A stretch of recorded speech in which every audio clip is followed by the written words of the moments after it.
உலகத்தில் இருக்கிற நிறைய பிரமிட்ஸ் வந்து பார்த்தீங்கன்னா கட்டமைச்சாலும் எகிப்தில் இருக்கிற அந்த பிரமிட்ஸ்க்கு வந்து பார்த்தீங்கன்னா ரொம்பவே தனி சிறப்பு வாய்ந்த பிரமிட் அப்படின்னே சொல்லலாம். ஏன் அப்படின்னு சொல்லி பார்க்குறப்ப உலகத்தில் இருக்கிற 7 அதிசயங்களில் ஒன்றான அந்த கிசா பிரமிட் வந்து பார்த்தீங்கன்னா எகிப்தியர்களால் தான் கட்டமைக்கப்பட்டிருக்குது. இதனால வந்து பார்த்தீங்கன்னா அங்கே இருக்கிற பிரமிட் வந்து பார்த்தீங்கன்னா இப்போ வரைக்கும் ஒரு மர்மம் வாய்ந்த, அதுக்கப்புறம் உள்ள என்ன இருக்குது அப்படிங்கிறது இப்போ வரைக்குமே யாராலையுமே, அதாவது நிறையா சயின்டிஸ்ட் வந்து பார்த்தீங்கன்னா இந்த பிரமிட்ஸ் வந்து ஆராய்ச்சி பண்ணிக்கிட்டு தான் இருக்காங்க ஒவ்வொரு நாளும். ஏன் இப்போ வரைக்குமே வந்து பார்த்தீங்கன்னா அதோட ஆராய்ச்சி அப்படிங்கிறது போய்கிட்டு தான் இருக்குது.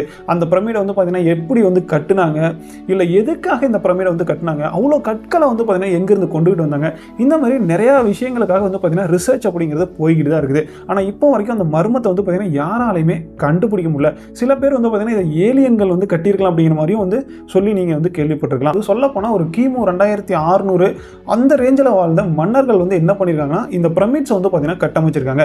இந்த பிரமிட்ஸ் வந்து எதுக்காக அந்த மன்னர்கள் வந்து பார்த்தீங்கன்னா கட்டினாங்க அப்படின்னு சொல்லி பார்க்குறப்ப, அதாவது இந்த ரிசர்ச்சர்ஸ் எல்லாம் வந்து பார்த்தீங்கன்னா என்ன சொன்னாங்க அப்படின்னா, உள்ள வந்து பார்த்தீங்கன்னா அவங்களோட உடல்கள், அதாவது அந்த மன்னர்கள் வந்து பார்த்தீங்கன்னா இறந்துட்டாங்க அப்படின்னா அவங்களோட உடல்களை வந்து பார்த்தீங்கன்னா அந்த பிரமிட்ஸ்குள்ளே கொண்டு போய் வச்சு பதப்படுத்தி அந்த சில பொருட்களை வந்து பார்த்தீங்கன்னா அவங்க கூட வந்து வச்சிருவாங்களாம். இது எதுக்காகனா அவங்களோட நம்பிக்கைக்காக வந்து பார்த்தீங்கன்னா பண்ணியிருக்காங்க. அதாவது அவங்க வந்து இறந்துட்டாங்க, அவங்க வந்து பார்த்தீங்கன்னா இறைவனடி வந்து போய் சேரணும், அதுக்காக அவங்களுக்கு அங்கே போனால் சில பொருட்கள் தேவைப்படும் அப்படிங்கிறதுக்காகவும், அவங்களோட உடல் வந்து பார்த்தீங்கன்னா மறுபிறவி அவங்களுக்கு கண்டிப்பாக இருக்கும் அப்படிங்கிற ஒரு நம்பிக்கையில் அவங்களோட உடல்களை வந்து பார்த்தீங்கன்னா பதப்படுத்தி உள்ளே வந்து வச்சிருந்திருக்காங்க. இதுக்காக தான் வந்து பார்த்தீங்கன்னா இந்த பிரமிட்ஸையே வந்து கட்டமைச்சாங்க. அதாவது அந்தந்த காலகட்டத்தில் வாழ்ந்த மன்னர்கள் வந்து பார்த்தீங்கன்னா அவங்களுக்கு தேவையான பிரமிட்ஸ் வந்து பார்த்தீங்கன்னா அவங்களே வந்து கட்டமைச்சுக்கிட்டாங்க அப்படின்னு சொல்லி சொல்கிறாங்க.